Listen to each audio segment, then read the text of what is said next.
সত্যি সেদিন যখন ওই ডিবি অফিসের গারদের ছোট্ট একটা কামরায় শহীদউদ্দিন চৌধুরী অ্যানি, রুহুল কবির রিজভী, আন্দালিব রহমান পার্থ সহ বাংলাদেশের রাজনীতির গুরুত্বপূর্ণ নেতৃবৃন্দ বলতে আমরা যাদেরকে চিনি তাদেরকে একসাথে ছোট্ট একটি গারদের রুমে দেখেছি, সেদিন আমরা অনেক বেশি সেখান থেকে সাহস নিয়ে ফিরেছি।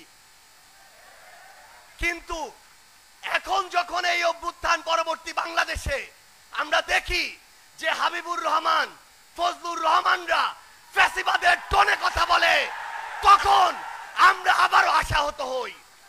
আমরা বিশ্বাস করি তারা শুধু দুইজন ব্যক্তি, তারা কোনো দলের প্রতিনিধিত্ব করে না, এবং আমরা বিশ্বাস করতে চাই তাদের এই টোনের বিরুদ্ধে ব্যবস্থা নিয়ে জাতীয়তাবাদের শক্তি বিএনপি দেখিয়ে দিবে তারা কোনো ফ্যাসিবাদের টোনকে আর জায়গা দিবে না। আমরা যখন ছোট ছিলাম, স্কুল কলেজ বিশ্ববিদ্যালয়ে পড়তাম, আমরা দেখেছি ওই জেলখানা থেকে বের হয়ে কিভাবে বুক টান করে, সিনা টান করে এই শহীদউদ্দিন চৌধুরী অ্যানিরা সামনে ওই আদালতের সামনে হাজিরা দিতে যেত। তার ওই হাঁটার দৃশ্য আমাদেরকে শিহরিত করে তুলেছিল। কিন্তু আমরা যখন দেখি আমরা একটা অন্যায়ের প্রতিবাদ করলে, আমরা সত্যি কথাটা তুলে ধরলে, আমরা যখন যৌক্তিকভাবে সমালোচনা করি, তখন আমাদের বিরুদ্ধে 10 কোটি টাকার মানহানির মামলা দেওয়া হয়। তখন আমরা মনে করি এগুলো হচ্ছে আমাদেরকে ভয় ভীতি দেখানোর লক্ষণ। আমরা এটাও বিশ্বাস করতে চাই এই যে কিছু মানুষ যারা এই কাজগুলো করে, আমরা বিশ্বাস করতে চাই তারা বিএনপির প্রতিনিধিত্ব করে না। আমরা বিশ্বাস করতে চাই তারা অতি উৎসাহী হয়ে ফুটেজ খাওয়ার আশায় এই কাজগুলো করছে। কিন্তু আমরা তখনই সেটা বিশ্বাস করতে পারবো যখন দেখব এসব লোকদের বিরুদ্ধে ওই সেন্ট্রাল কমান্ড থেকে উপযুক্ত ব্যবস্থা নেওয়া হয়েছে। সেদিনে আমি একটি লেখা লিখেছিলাম। লেখার 2টা পার্ট ছিল, কারণ ঘটনা 2টা ছিল। আমাদের একজন সাংবাদিক ভাইকে বিএনপির ওইখানকার স্থানীয় একজন কর্মী আহত করেছে, এটা ছিল প্রথম প্যারা, যেটা সত্য।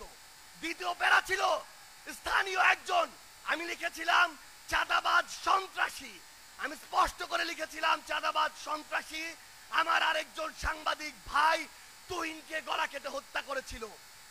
যখন আমি কয়েক ঘন্টা পরে দেখলাম ওই লোকটি চাঁদাবাজ সন্ত্রাসী নয়, ছিনতাইকারী সন্ত্রাসী, তখন আমি সেটি ঠিক করে দিয়ে লিখেছিলাম ছিনতাইকারী সন্ত্রাসী। কিন্তু আজকে আমি দেখছি যে এই যে ট্যাগগুলো কিংবা এই যে মানুষগুলো যে অপকর্ম করেছিল, ওই চাঁদাবাজ, ওই সন্ত্রাসী, ওই ছিনতাইকারী, কেন ওই রকম স্থানীয় পর্যায়ের উপজেলার একজন দায়িত্বশীল সেই অপকর্মের দায়িত্ব নিজের গায়ে নিবে? এটা তো আমরা শুধু বিএনপি নয়, কোন রাজনৈতিক দলকে উদ্দেশ্য করে বলিনি। আমরা মনে করি যে কোনো একটি অপকর্ম করে তার সবচেয়ে বড় পরিচয় সে অপকর্মকারী, এবং আমরা চাই দলমত নির্বিশেষে সে যদি এনসিপির হয়, সে যদি যুব শক্তির হয়, তার বিরুদ্ধেও আমরা আমাদের কণ্ঠস্বর উঁচু করব। আমরা আমাদের মিডিয়ার যারা ভাইরা আছে, আমরা দেখেছি কয়েকদিন আগে কিভাবে মিডিয়া আবার ওই 5ই আগস্টের পূর্বের যে রূপ, সেই রূপ যে কোনো সময়ে উদ্দেশ্য প্রণোদিত ভাবে দেখাতে পারে। যেই লোক বাংলাদেশে তো নয়, বাংলাদেশ থেকে প্রায় 13,000 কিলোমিটার দূরে ওই ওয়াশিংটন ডিসিতে বসে থাকে, এই মিডিয়া সেই লোকের সাথে আমাদের মিটিং করিয়েছে। এই মিডিয়া আমাদের সাথে সেই লোকের একসাথে নাস্তা করিয়েছে। এই মিডিয়া আমাদের সাথে সেই লোকের একসাথে বৈঠক করিয়েছে।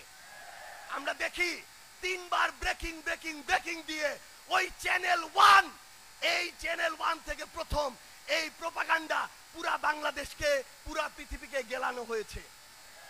আমরা এখন ওই চ্যানেলের নাম দেখে শান্ত থাকবো না। আমরা দেখবো ওই চ্যানেলের মালিককে। আমরা দেখেছি ওই চ্যানেল 1 এর মালিক হচ্ছে গিয়াসউদ্দিন আল মামুন।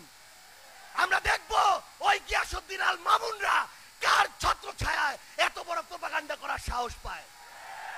আমাদেরকে মিডিয়া কর্মীরা এটা পর্যন্ত বলেছে, ভাই আমরা কনফার্ম উনি দেশে নেই, কিন্তু উপরের চাপ আছে, আমাদেরকে ব্রেকিং দিতে হয়েছে।